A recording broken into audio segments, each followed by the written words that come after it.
Okay, we just finished talking about intramolecular attractions and intermolecular attractions. And what we want to do now is we want to look at some of the effects of the strength of intermolecular attractions. And so one of the first ones that we're going to consider here is the is that of viscosity. And viscosity is the resistance to flow. And so resistance to flow. And so the greater the viscosity, the tougher it is to flow down.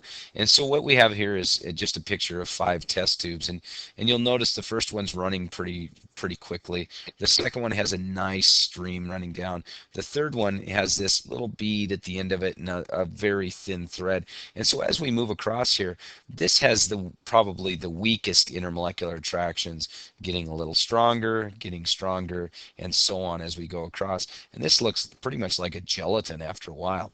And so the intermolecular attractions, the bonding attachment between one molecule to the next, helps to determine the viscosity of different substances.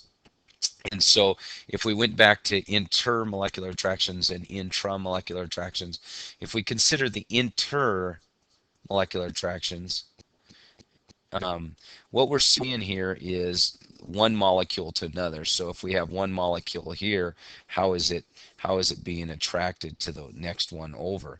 And in the case of viscosity, the tighter that attraction, the more difficult it is to flow. Okay, so viscosity is the first one. If we look at the second thing, surface tension, many of you guys have experienced surface tension. And surface tension, again, is how attracted molecules are to their neighbor.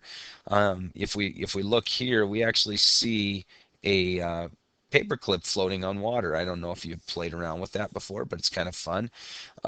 Placing a needle on water. What happens is you'll notice that the water kind of creases, and what it's doing is it's supporting that paperclip. And it's kind of the surface of the water, not the water underneath, because as soon as that paperclip breaks the surface, it's going to sink to the bottom. Um, Water skippers use this viscosity, this surface tension to actually stay on top of water. And what we have here is we have this diagram of a water molecule or a molecule in the middle of all these molecules, and it has a tendency to wander back and forth. The ones on top, they're almost like saran wrap when we press down on them. They want to hold on to their neighbor. Even though this one gets compressed down, that neighbor kind of holds him up, and we get a little support on top, and so they keep it from breaking through. Now, if we do have something breaking through, it slides very easily down through these other molecules. And so surface tension is the second one because of intermolecular attractions. Now, if we move on to number 3, melting point.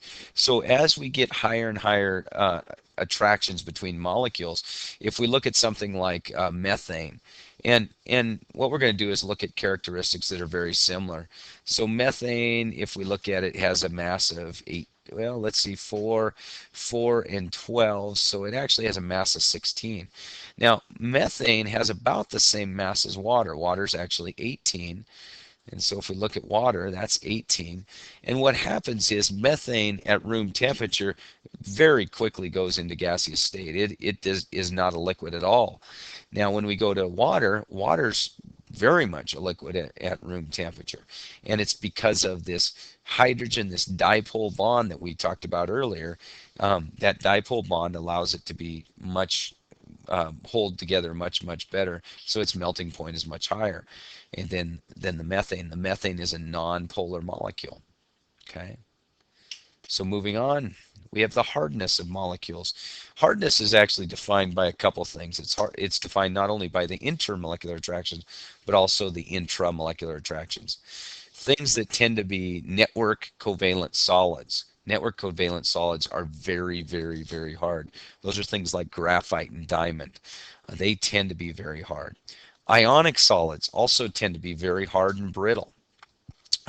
When we get to covalent solids, they tend to be a little softer. And one of the reasons they're a little softer is not only are the molecules long and kind of bendy, but when you have multiple molecules next to each other, they tend to spread around because of intermolecular attractions. And the last one we're going to talk about is electric conductivity. If you remember, when we talk about metallic bonding occurs because if I have this little positive nucleus and another positive, well, core of the atom, and we have these little electrons wandering around. This guy's got a little electron sitting here, and this one has an electron sitting here. And what they tend to do is pass those electrons back and forth. And so if this guy sends an electron that direction, well, that one passes an electron that direction, and they kind of cycle back, so they're going to move back this direction, move over here. So metals do a very, very good job of conducting electricity, and it's because of this metallic bonding. If you're in a covalent bond, electrons do not transfer. And so what you end up with is a molecule that won't transfer electrons. If you end up with ionic solids are bound together by that electrostatic attraction. But if you put them in an aqueous solution, now you end up with two ions free floating, and when they become free floating, they actually conduct electricity very, very well. You end up with what is called an electrolytic solution. If they become molten, they also have that characteristic of being able to conduct electricity. So as we look through these different things, the type of bonding determines the characteristic of the atoms, and so are characteristics of the molecules. So it's very important to understand inter and intramolecular attractions and what factors they affect.